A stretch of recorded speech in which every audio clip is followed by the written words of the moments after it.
মানুষ আর মানুষকে আগের মতো করে সম্মান করে না, কারণ এখন মানুষের সম্মান হয়ে গেছে টাকার প্রতি।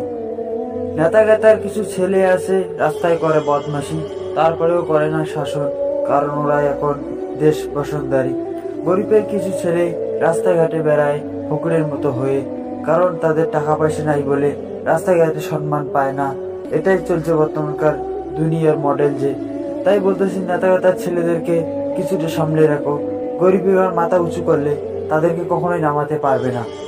তবে তোমরা যদি সম্মান পেতে চাও, গরিবের ঘরেও কিছু সুযোগ সুবিধা দাও, না হলে গরিব যদি একবার জেগে ওঠে তোমাদেরকে করে দেবে তাজ নেতা। যে তোমরা কিছু সম্মান পাও বলে গরিবকে আজ তোমরা দেখতে পারো না। যদি গরিবকে দেখতেই না পারো, তাহলে গরিবের কাছে সম্মান চাও কেন? গরিবের কারণেই তোরা খেতে পাস, সেটা ভুলে যাস না।